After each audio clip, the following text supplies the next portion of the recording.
What's going on, guys? It's Brandon back here again, right after the filming of the last BFR, but this video will be going up a day later. Game 18 against the Vancouver Canucks, a 9 o'clock game on November 16th. These 9 o'clock games exhaust me. Score ends up being 4-1 for Vancouver, although I put an asterisk on there. It was really 2-1 with 2 empty netters. The Hawks dropped to 6-11-1. I'm not sure why I wrote 6-10-1. Seth Jones is hurt. He's got a hurt foot, and Taylor Hall was a healthy scratch. So there you go. Mikheyev and Allen were in, who both had a point tonight. So maybe that was a good move to bring both of them back in.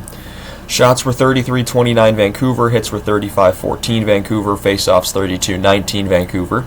Power play, Chicago goes 0 for 1. Vancouver goes 1 for 3. Soderblom saves 29 out of 31. Shelovs saves 28 out of 29. Bedard's first game at home since he was injured in the previous season when they played in Vancouver. Lots of family and friends were in attendance, and unfortunately, Bedard is in a slump. He's in what we call a sophomore slump, which is your second year in the league. After your first year where you're pretty good, your second year, you're struggling. And that's kind of what Bedard's in right now.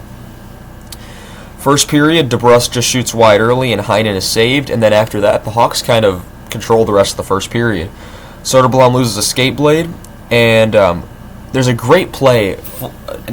Allen gets the puck all the way up the ice to Foligno. Foligno crashes the net, and who's there with the rebound? Ilya Mikheyev, the former Canuck. 13-10, it's a Chicago rebound goal to Ilya Mikheyev with his second of the season from Foligno and Allen to make it 1-0. Right after that, Craig Smith hits the post, and I thought, oh, we might be getting double-digit goals here. I was wrong. Hawks in full control. Juleson is saved. Mikheyev, Foligno 2-on-1 once again is wide.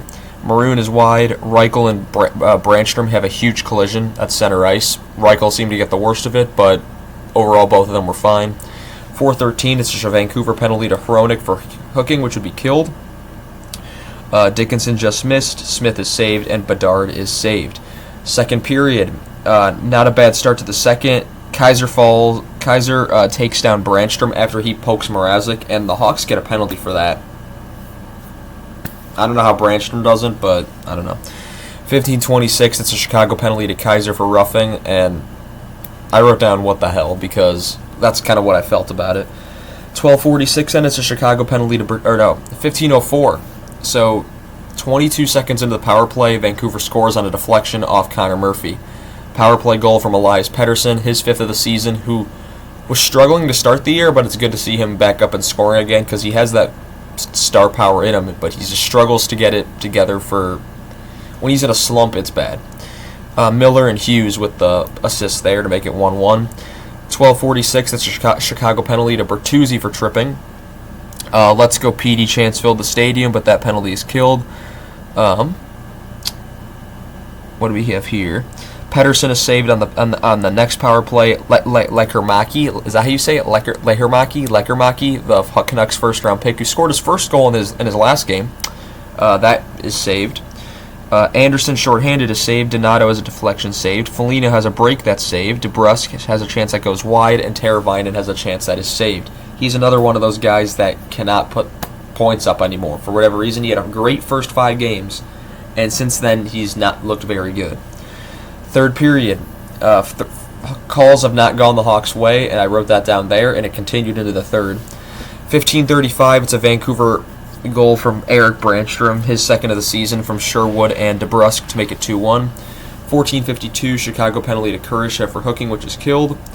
Mrazek is pulled at 2:45, or 2:15. I can't even read my own writing.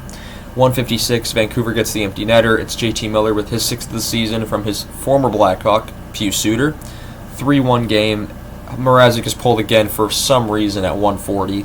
1:04, it's a Vancouver empty net goal. Very unselfish play by Connor Garland. Teddy Bluger gets his 3rd of the season from Garland and Heinen to make it 4-1.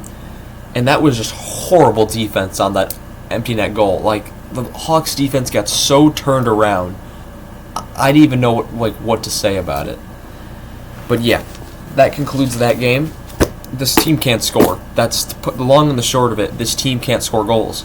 The Hawks could dominate more than half the game, because I thought the Hawks were the better team for 2 periods tonight, a full 2 periods, which I don't say that very often or lightly. And they still only scored 1. Shelovs played good, sure. Wasn't spectacular. a lot of the Hawks' chances are just shooting themselves in the foot.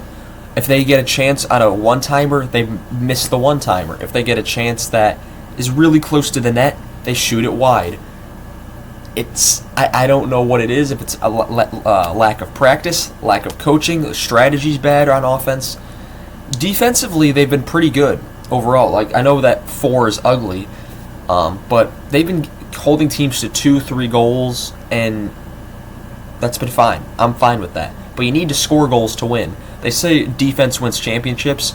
I'm much more of a believer that offense wins games, because you can't win a game without having offense. And you can't win a championship without having offense. Defense, you can win a 7-6 game.